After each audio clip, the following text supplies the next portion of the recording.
Hello friends, it is Professor Jia Gowder. Today I want to talk about algae. You know what are algae? Algae are very important, organisms.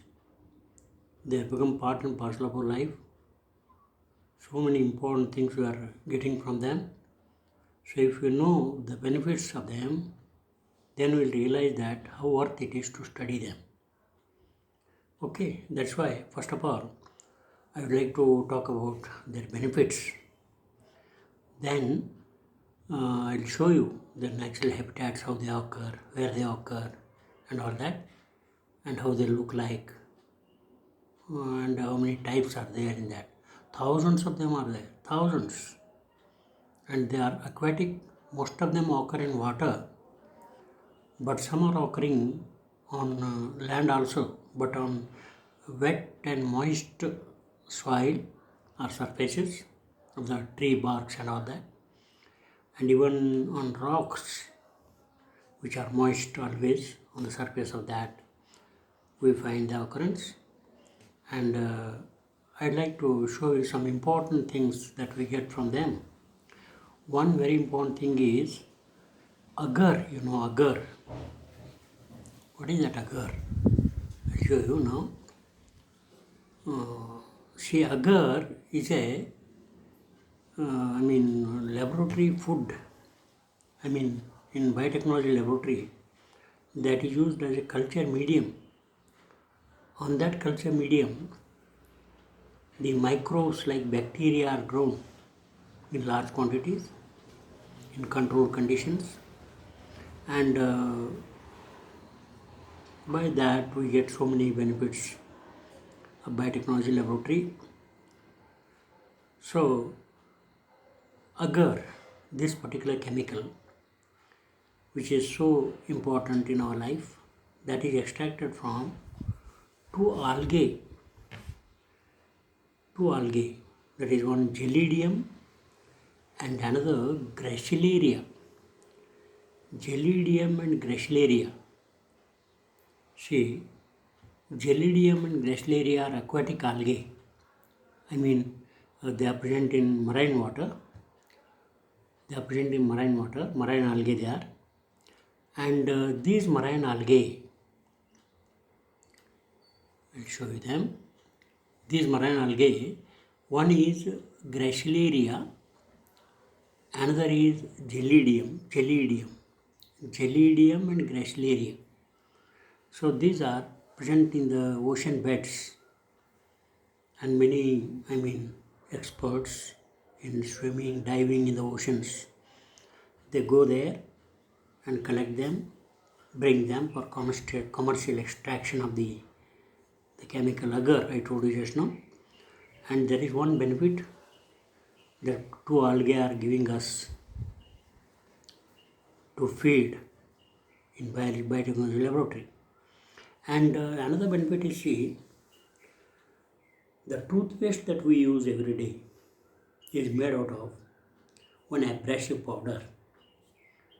That abrasive powder is extracted from the diatomaceous earth. Diatomaceous earth, we see, that is full of or rich in the dead diatoms, non-living diatoms occurring in that soil. That is used for making toothpaste, as well as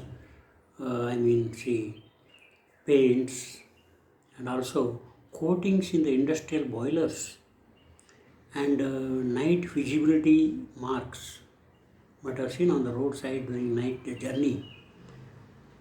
The marks are boards present on the sides of the road. They are shining like radium. Radium is not applied in that. People call it as radium, but radium is not applied. So radium, like this, is cheapest, and radium is very costly. That is necessary for us in that night visibility mark painting.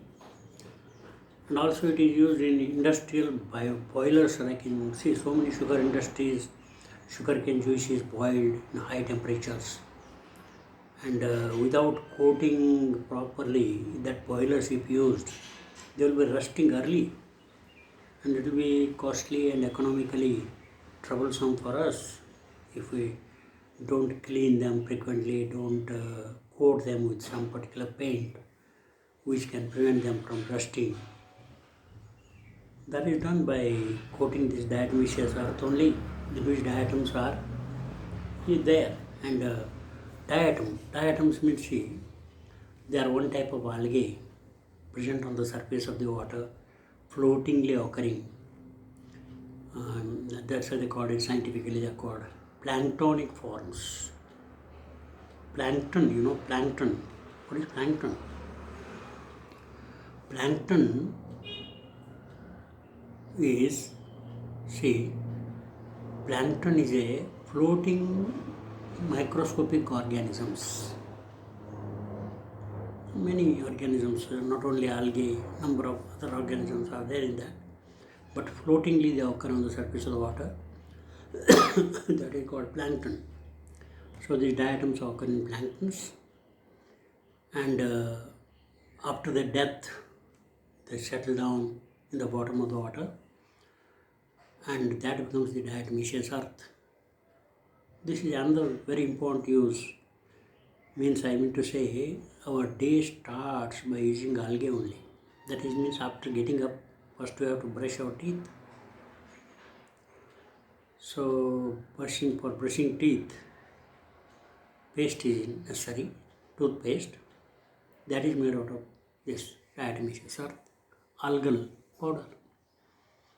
So that is the part and parcel of our life. Like that, see, so many algae are there.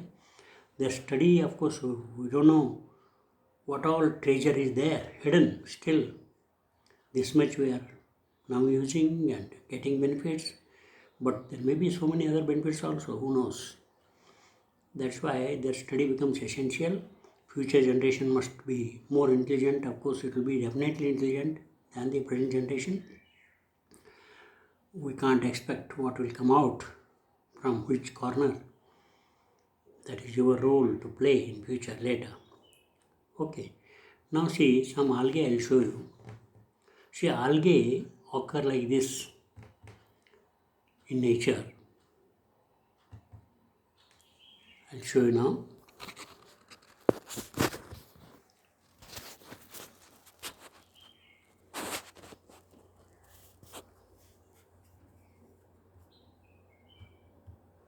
See, this algae occur on the surface of water like this, floatingly.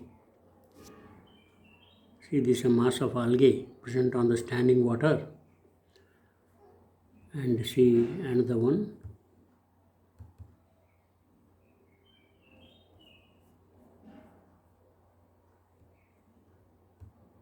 See, like this. On the surface of the water they occur. And most of them are green in color, but some are red also, like this. See, I'll show you. See, this water appears red. It's not that water is red or some paint is added to the water. No, it is algae, algal bloom, we call it. Algae are growing on the surface of the water. That's why the water is appearing red in color. Means it is rich in, this water is rich in red algae. So these are some important slides to be seen. See this? Like this algae occur the surface of the water. Like this, see? So stagnant water, standing water is made dirty because of these algae. What is that? But she can't avoid. And how to keep water clean? How to keep water, natural water, clean without allowing it to become dirty like this? That is, see, some slides I have and some 3-4 I have shown you. And now see,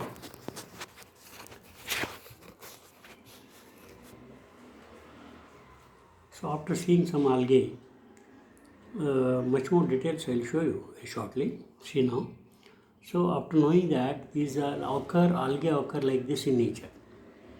And algae are most of them are to be seen under microscopic forms there. And historically earlier, I mean, when classification of living beings started at that time, algae were thought to be plants because they are green and photosynthetic. They prepare their own food, autotrophic like plants, and they occur in one particular place only. They are not going from one place to another place. That's why they must be plants like that. It was thought. But now with recent modern studies, we understood that they are so much different from plants. That's why they are separated from the plant kingdom and kept into another kingdom called Protista. And even with still more studies, much more things on, after knowing much more things about them, one type of algae were not algae also. That is blue-green algae they were called, now also they call it blue-green algae. That blue-green algae, though they are almost algae-like, but now it is understood that they are prokaryotic, means the cells are not having true nucleus. That's why they won't fit in this group of algae. They are separate from this group and they are kept in Monera, kingdom Monera. Blue-green algae, also now called cyanobacteria. They are now called cyanobacteria. They are now kept in separate kingdom, Monera. But most of the algae are kept in, I think this one now, Protista. And algae are haploid. They are haploid. Means their body is having only a nucleus with n number of sets of chromosomes, only one set of chromosomes. But during reproduction only, sexual reproduction only, they become diploid temporarily or momentarily. Immediately they turn to haploid condition only.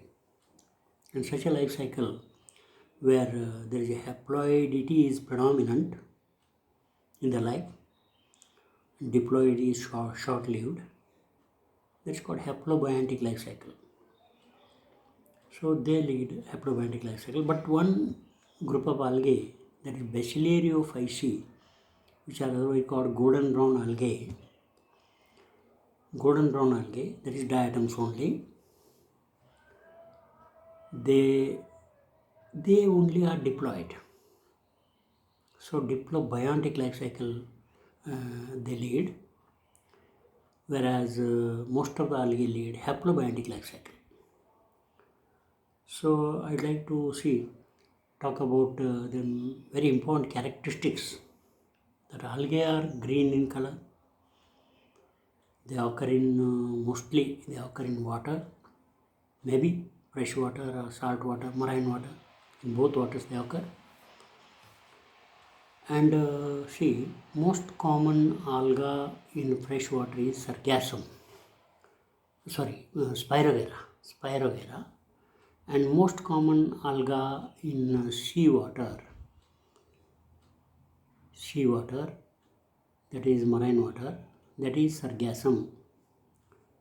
So these algae, I'll show you very shortly now. They are, of course, both are haplobiontic life leaders. The Sargassum is a brown alga, whereas Spirovera is a grass green alga. Comes in a class called Chlorophyceae. Like this, there is a lot to be talked about algae. Most important characters, they occur in water, and their body is thallus. What does it mean? Means they don't have tissues, and hence they don't have organs like roots, stem and leaves. That body is thallus. Thalloid body, otherwise they call it, that occurs in water. And their reproductive organs, they reproduce by all methods, vegetatively also, sexually also like that. I think one lesson is not sufficient for studying them. One more lesson I'll make, one more video I'll make and release it very shortly. Please, wait for that. But you must know basic things about them, which you can know from me only. I feel like proudly I'll say, because you have heard a lot. I know, but very basic things. You questioned what are algae. We are helpless to talk about. How come? Then what are algae? How to define it? What are algae? They are green, aquatic, autotrophic, thalloid, protistans. Can say. Like this, we can briefly, consolidatingly, including most of the very important terms, we can make a sentence to give the precise meaning. Okay, I'll better stop now. Other things I'll talk in another video. Okay, thank you.